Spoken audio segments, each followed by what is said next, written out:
Asociación Civil Fénix Renacer. Prevenir es llegar antes. Auspician este programa: Sindicato de Choferes de Camiones, Sindicato Gran Buenos Aires de Trabajadores de Obras Sanitarias, Sindicato de Guincheros, Sindicato de Dragado y Balizamiento, Sindicato de Trabajadores de la Industria del Gas, Cava y GBA.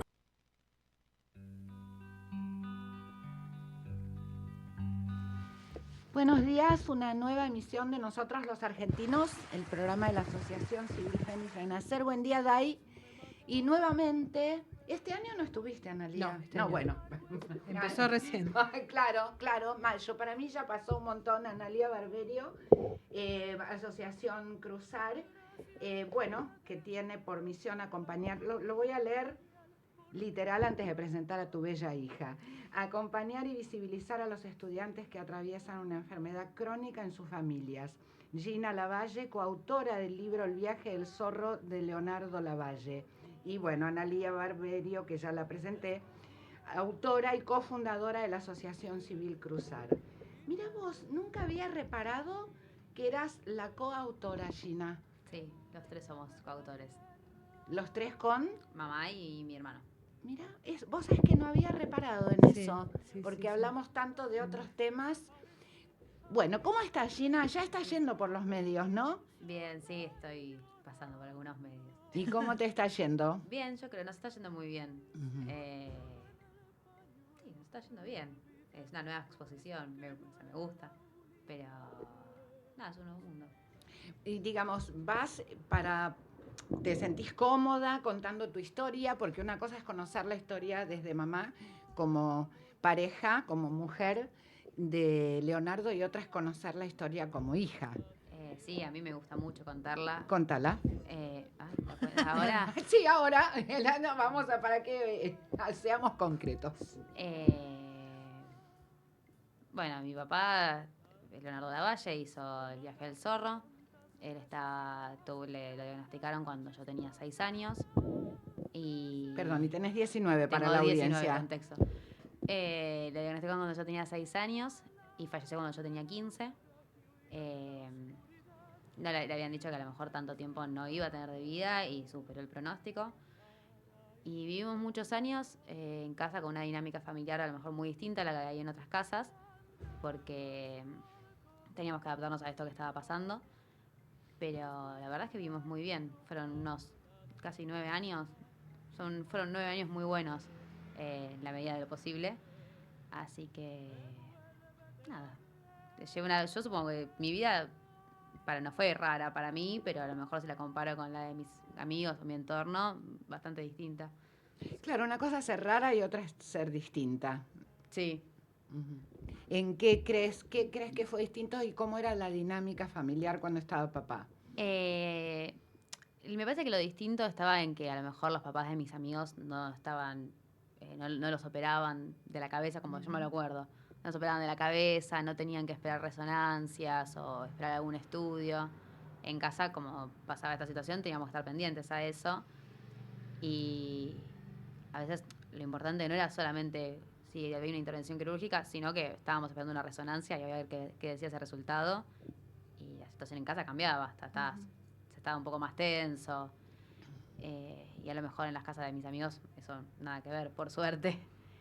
Pero esa fue mi realidad, así que no la considero como algo fuera del... Sí, un poco extraño era, pero nada, no lo siento yo raro, que me pasó a mí. ¿Cómo era papá? Mi papá era muy profe, era profesor de educación física. Carrera que estás haciendo yo ahora. En el mismo lugar, eso lo vas a contar. Eso lo voy a contar. Era un papá muy profe. Era un poco serio, pero era divertido. A lo mejor era medio serio para el exterior, pero con nosotros era cariñoso, era divertido. Yo me acuerdo como un gran papá. Pintaba mucho. De hecho, el libro, los dibujos son de él, las frases también. Y no solamente trabajaba en acuarela, sino que hacía cuadros. Yo me lo acuerdo como una gran persona. Yo lo admiro muchísimo. O sea, es mi papá, pero al margen de eso lo admiro muchísimo. Uh-huh. No tengo un gran recuerdo. ¿Cómo fue ser coautora del libro? O a tu hermano no lo tenemos presente para preguntarle. Fue loco, porque... ¿Cómo surge la idea del libro? ¿Querés contar vos? No, Contame. dale.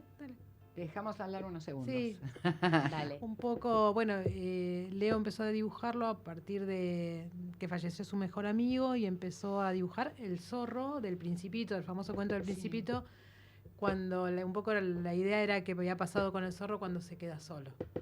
Y bueno, dibuja esas instancias, ese viaje que hace el zorro en soledad luego de que se va su amigo, el Principito, y durante 9 años lo dibujó. O sea que no fueron dibujos así todos seguidos, sino cada vez que pasaba algo, él lo plasmaba en un dibujo y en alguna frase. Y bueno, y ya al final, él quería editar el libro, pero bueno, nos agarró la pandemia, el desenlace y todo, y no se pudo. Y después que falleció encontramos el final y... Fue una búsqueda, ¿no? Sí. Eso lo tenés que contar, Gina. Sí. Vos ya lo contaste. Sí, por eso ahí dejamos contar todo a tuyo. Gina. Hasta acá llegué. Fue una búsqueda, mi papá como no llegó a terminarlo, en su idea estaba que lo terminaba, y como no, cuando vio que ya él no iba a poder, dejó todo preparado para que nosotros después de su partida busquemos. Teníamos los dibujos que nosotros que sabíamos que él estaba haciendo, teníamos frases desordenadas por casa, tipo en sus cuadernos, teníamos que ir buscando a ver qué encajaba con los dibujos que eran destinados al libro. Y así fuimos armando, frase con dibujo, qué frase encajaba con qué dibujo. Y nos pasaba que no teníamos el final, que no sabíamos cuál era el final del libro. Y no sabíamos si un día mi mamá estaba, cuando volvió a trabajar, porque después mi papá se tomó licencia, cuando volvió a trabajar, en un cuaderno de su trabajo se encontró el final del libro. Lo había dejado escondido. Eventualmente cuando mamá volviera a trabajar, abriera y lo encontrara. Así que cuando vimos el final dijimos, bueno, tenemos que hacer lo que quería papá. Y lo terminamos, fue un trabajo en equipo. A lo mejor no estuvimos muy de acuerdo en todo, porque lo hicimos, ¿cuánto pasó? 3 meses después de lo de papá. Sí. ¿En qué sería, Gina, que no estuvieron de acuerdo? Porque son que 3 miradas son 3 totalmente diferentes. Nada menos que la hija mujer con papá, con lo que implica. Sí, ¿No es cierto? sí. Que tiene y 3 edades, ¿no? Porque Claro. ellos tenían 9 15. y 15. Yo tenía 15, Fabri tenía 9, O 10 10. recién cumplidos. Digo. Ujú. Y en duelo reciente, así que fue Claro. hermoso. ¿Cuáles eran las diferencias? No sé. Pero aparte no está mal que haya diferencias porque cada uno, y por eso ustedes tienen la asociación, expresa su dolor, transita su dolor como puede. Los dolores no son copiados, o sea, todos, ¿no es No, cierto? Entonces no. tal vez las expresiones de Fabri, que era más chico, eran diferentes a las tuyas, ¿no? Sí, teníamos distintas miradas, todos los 3 queríamos lo mismo.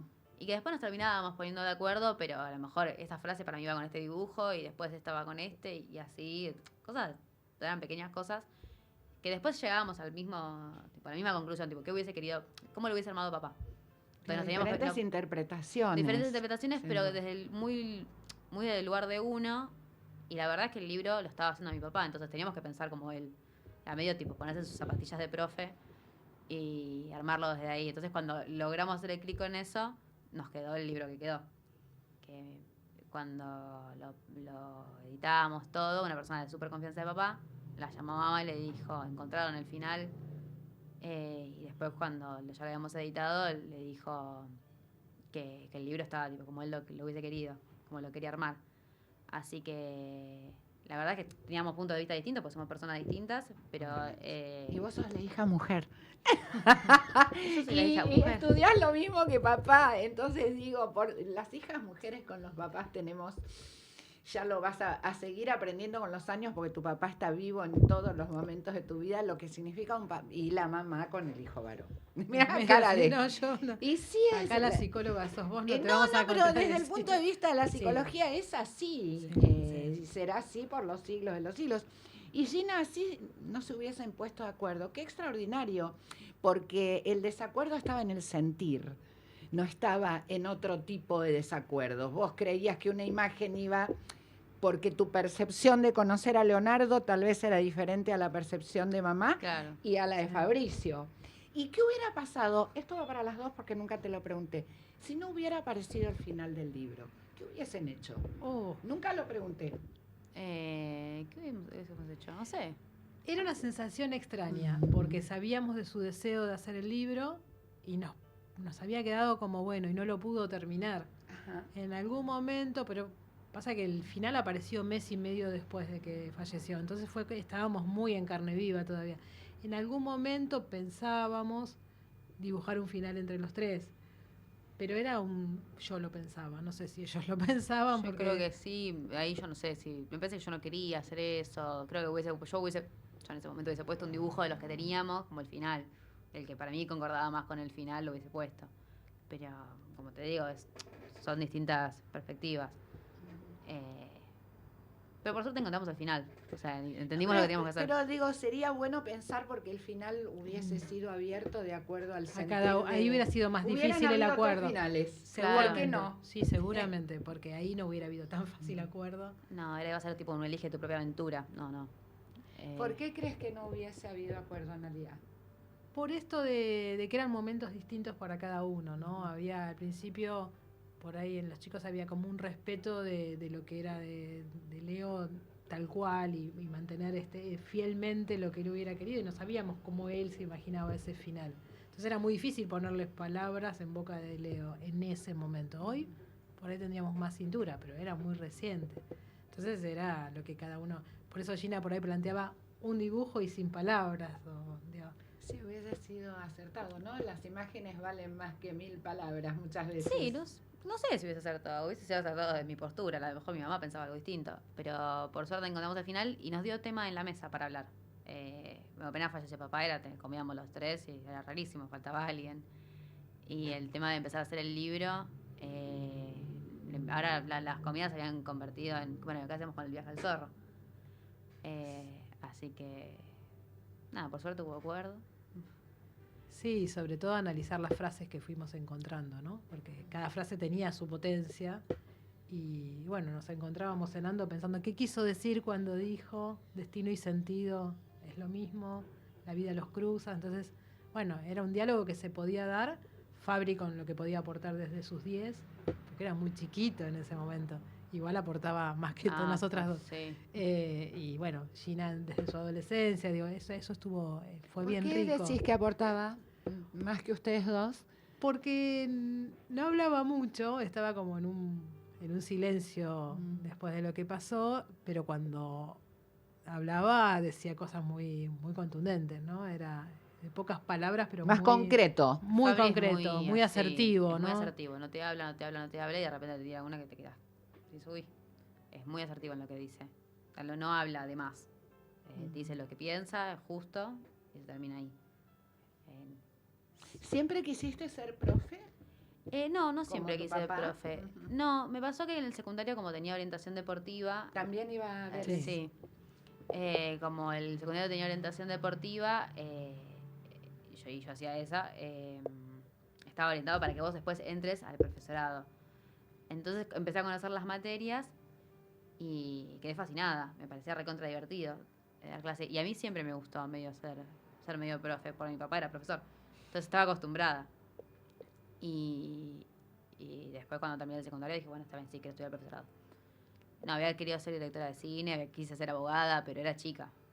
Estaba en primer año, segundo. Y después cuando empecé con la orientación, dije, es esto.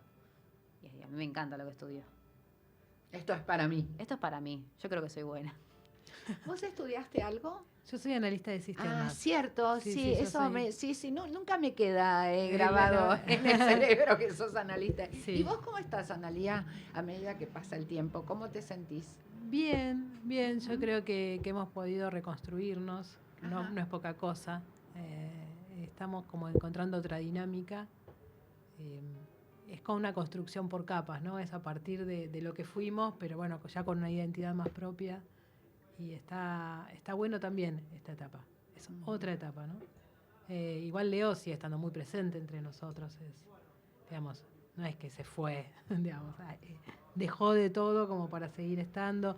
Nosotros el libro, ponerlo en acción y al servicio de otros es algo que también lo trae al presente todo el tiempo.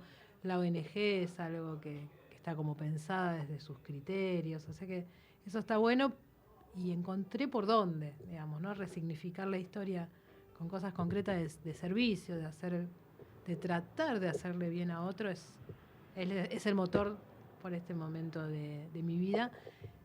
También trabajo de algo que me encanta, ¿no? Yo soy informática, pero trabajo en una universidad pública en un momento como este, bancar la universidad ¿Dónde pública, trabajás? en la Universidad Nacional de General Sarmiento. Ajá. Y es un lujo trabajar ahí. Y es un lujo aportar a la educación pública. Digo, yo siempre digo, ¿no? La UNS, la Universidad de General Sarmiento, es el refugio de muchos. Que estamos ahí, que trabajamos, que podemos laburar en libertad, que podemos opinar.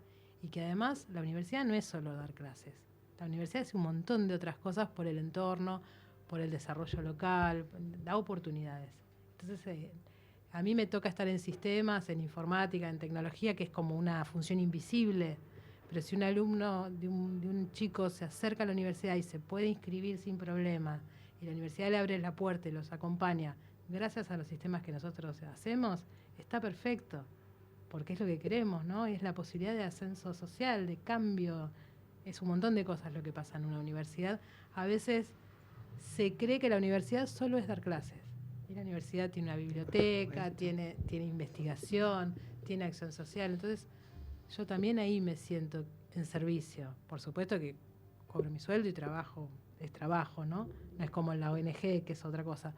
Pero no es un trabajo en vano, digamos, es un trabajo que tiene una fuerte impronta social. Entonces a mí me encanta. Sin duda. Me encanta lo que hago. Así que eso siempre, no es que lo tengo desde ahora, ¿no? Hace 30 años que trabajo ahí y yo de algún modo siento que ayudé a construir la universidad. Entonces estar en un lugar... ayudaste a construir un propósito en la vida de muchas personas que pudieron anotarse en por eso no es lo visible son los profesores. Hay todo un engranaje hay todo un atrás, engranaje que yo pongo muy en valor, ¿no? Y que uno dice, con una carrera de sistemas uno podría estar en lo privado, haciendo realmente una diferencia económica importante en este momento de la vida, digamos, del mundo de la inteligencia artificial, de la ciberseguridad, que es a lo que me dedico, pero la verdad es que nada paga lo que uno puede hacer en una universidad, ¿no? Y duele mucho este momento donde, bueno, se le pega mucho a la universidad pública y la verdad es que se está asfixiando. Pero bueno, somos muchos los que estamos ahí haciendo todavía y creyendo que es por ahí. Así que eso está muy bien. Y ahora tiene más sentido que antes estar ahí, ¿no? Eso es lo que siento. Y bueno, y después está la ONG, o sea, digamos... ¿La ONG surge, para que le cuentes a la nueva audiencia, a partir de cuándo? Surge después que muere Leo. Nada, yo había quedado en un estado ahí medio de limbo y empiezo a escuchar relatos de Gina y de Fabri de cosas que habían vivido en el colegio y bueno, en esos transitares por consultorios médicos se había conocido a Nieve Fernández Prieto, que es la otra fundadora, y bueno, medio que compartíamos experiencias y ellos eran más grandes que sus hijas, pero lo que yo ya había vivido lo estaba viviendo ella, no había mucha diferencia en lo que atraviesa una familia. Y entonces se me ocurrió comentarle, hacer algo específicamente por los hijos y hermanos de enfermos crónicos, porque, bueno, Gina lo decía hace un ratito, ¿no? Cambia, es una dinámica familiar distinta y bueno, cuando estás en el medio del lío, los hijos es como que no son la prioridad, porque tenés que atender la urgencia. Entonces, bueno, se nos ocurrió formar Cruzar, que es para visibilizar a los hijos y hermanos en edad escolar de enfermos crónicos. Y somos la única asociación civil que se dedica a esto en el país, con lo cual podemos trabajar muy bien articulado con otras ONGs que hacen otras cosas, que se dedican a cáncer o a lo que fuera, a otras patologías, pero nosotros somos como la capa hijos, ¿no? Acompañamos esa mirada, ponemos las miradas sobre los hijos que están en esa familia, que está en un caos, necesariamente en un tsunami de cosas. Y bueno, acompañamos sobre todo en las instituciones escolares y en los clubes, capacitando a docentes, a directivos, para que los miren desde otro lugar, ¿no? Porque si no, son los hijos del enfermo, el hermanito del enfermo, del que tiene el hermanito enfermo, tienen esa etiqueta y tienen una sobrecarga Sobre emocional todo en una altísima. sociedad donde el valor de las palabras se ha olvidado, ¿no? Esta cosa de decir, bueno, ahora hay que dedicarse a papá, vos sos chico, no entendés nada. Poner un ejemplo que se puede decir. Sí. Ahora no tengo tiempo porque el que está enfermo es tu papá o la que está enferma es tu mamá. Sí. Y se empieza a no acompañar el dolor. Yo soy la mujer o yo soy el esposo y estoy sufriendo. Digo, ¿cómo se visibilizan a estos hijos y a estos hermanos en una sociedad donde lo que tiende es a la negación?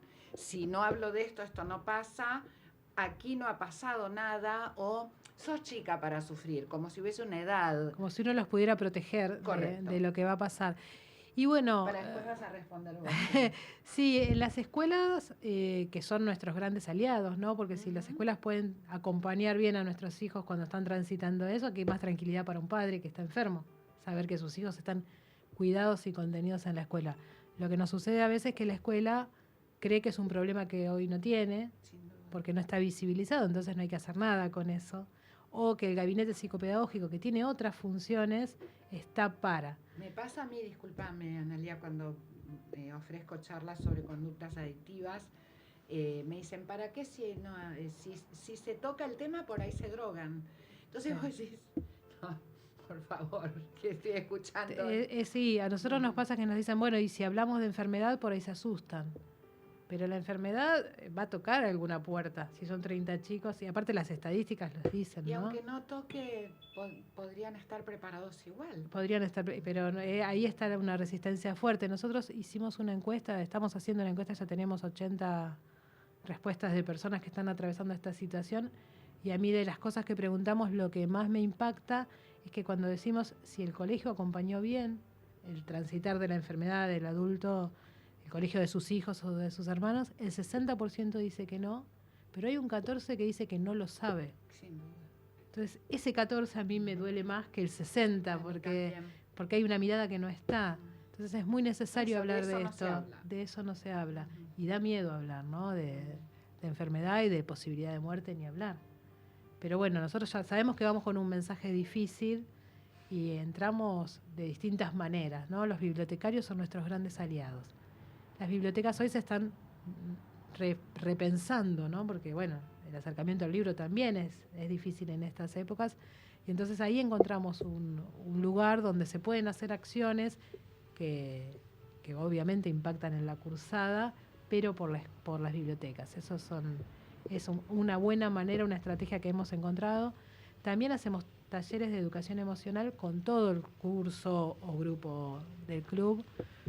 Por esto, para no seguir sumando etiquetas, ¿no? Se habla de lo que pasa cuando aparece una enfermedad, de lo que siente, y también se le da herramientas al compañero que no lo está atravesando que pueda responder. Yo siempre cuento una anécdota de Gina que quiso hablar y le contestaron otra cosa. Y bueno, y ahí uno dice, claro, le hablaba... ¿Cuál fue la anécdota, Gina? Una vez yo conté, tenía 12, no, mentira, 10. Y conté a mi papá lo habían operado de la cabeza. Y uno me dijo que era, un compañero me dijo, como Frankenstein. Y yo, tipo, ¿qué? O sea, tenía 10 años. Para el pibe este debería haber sido gracioso, estaría buenísimo. De hecho, hoy me río, pero me río cuando tengo 19, no a los 10, no me pareció gracioso. Y a mí me costaba un montón hablar de lo que pasaba en mi casa. Y tipo, me animé a contar que mi papá lo habían operado de la cabeza. Y me dijeron que era Frankenstein. No entendía a mis compañeros tampoco. Otro nene de 10 años, no lo puedo juzgar ahora. Pero si hubiese... el colegio sabía que mi papá estaba enfermo y que lo habían operado en ese momento. O sea, el colegio sabía todo. Pero como no se hablaba... ¿Contención? Sí, como pudo. El colegio como pudo. ¿Cómo sería como pudo? Como pudo, no puedo decir que me contuvieron mal, pero también me parece que a los colegios les faltan herramientas para acompañar el tema, porque por esta razón de que si no se habla no existe y puedo fingir demencia. Y a lo mejor el colegio estaba muy presente cuando a papá lo operaban o veía una intervención quirúrgica o empezaba algún nuevo tratamiento, pero la verdad es que el día a día también era complejo, porque a lo mejor estábamos esperando un resultado. Mi papá se iba a hacer una resonancia y estábamos esperando una semana un resultado duros. Y esa semana para mí no era lo mismo. Entonces, estar presente el día que lo operan no me alcanzaba. Entonces, no puedo decir que no me tuvieron en cuenta en ningún momento, pero siento que a lo mejor faltaba más. Me parece a mí, creo que falta hablar del tema. Hay una cuestión de promoción del tema para después prevenir que a los chicos les pase esto. O sea, hay una etapa antes de hablar que no sucede. Hablar de muerte y enfermedad es como una cosa imposible en un colegio porque se cree que los nenes no están preparados. A lo mejor no están preparados para hablar con todas las letras, pero sos un nene y no dejás de entender lo que pasa. Lo entendés a tu manera y con la percepción del mundo de ese momento. Yo no sé si prevenir, porque el dolor no se puede prevenir, pero sí acompañar. Digo, o dar herramientas para que transite el dolor desde otro lugar, porque ¿cómo prevenís el dolor? No, pero yo no hablaba de prevenir el dolor, hablaba de prevenir... prevenir, ¿a qué te referías? Claro, a prevenir la situación de pasarla mal en el colegio. Con una respuesta como la de una Frankenstein. Respuesta, como la de Frankenstein. Si se hablara del tema, los nenes supieran, no que justo a mi papá lo habían operado de la cabeza, pero duda.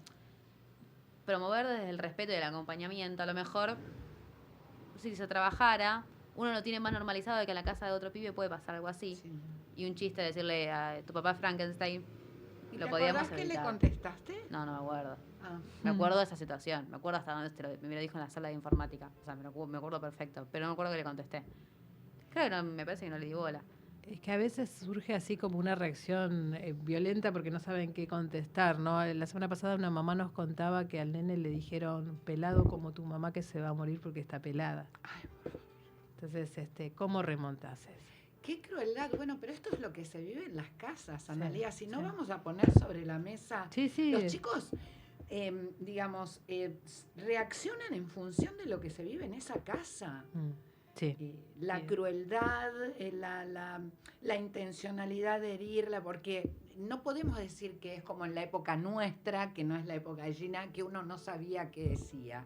Hoy tenés acceso a pantallas. No, sí. Ya desde los 6 meses se manejan los celulares. Bueno, estoy totalmente contra eso, pero los celulares mejor que un adulto. El otro día una conocida me mostró su felicidad porque su nieto manejaba su celular, entonces yo me retiré de la reunión porque no iba a ir preferí retirarme porque realmente ante esa escena de ponerse feliz porque un bebé maneja un celular, esto es el lugar donde estamos, por eso desde el lugar de ustedes, como de la asociación civil que nosotros tenemos para asistir a personas de bajos recursos, es muy complicado, porque vos decís, ese chico... ¿Por qué reacciona así? No el de Frankenstein, no el de pelado. Bueno, hay alguna información que se baja en el hogar. Entonces, debiera ser, tenés que hacer talleres con papás, con los hijos. Es que lo hacemos también. Sí, nosotros tenemos, en el programa Tejiendo Redes, hacemos talleres para el grupo del colegio de papás. Porque aparte pueden ser son un gran aliado cuando uno está en el medio del lío. Porque uno se encarga de los materiales, otro te lo trae, te lo lleva. Se puede ayudar con cosas muy concretas que ayudan un montón y se habla del tema. Lo que pasa es que, eso se puede hacer siempre que la institución quiera acompañar de manera integral el caso. Lo primero que te contestan es, no tenemos casos así, y por ahí no lo saben, ¿no? Nosotros, sin saberlo, nosotros como familia, mandábamos a ellos a terapia, pero no es lo normal. Solo el 5% de las familias que atraviesan esto mandan inmediatamente a terapia a sus hijos. Es muy bajo el número. Y solo el 40% de las familias avisan en la escuela que están atravesando una situación de salud complicada, porque hay un cerco de silencio con esta fantasía de protección. Entonces es difícil. Igual no nos cansamos de poner el tema en la mesa. Alguien nos va a escuchar. Por ahí a veces no, pero muchas veces sí. También hay que decir que con los adolescentes lo que pasa es que cuando vamos y hacemos alguna actividad surgen cosas hermosas. Hermosísimas. Solo hay que darles la oportunidad de que tengan ese espacio de habilitar esa palabra, ¿no? Que con los más chicos uno espera que pasen cosas lindas, pero con los adolescentes es fuerte, se abren muchísimo. Es solo crear el momento, el espacio. Y eso sucede en muchas bibliotecas.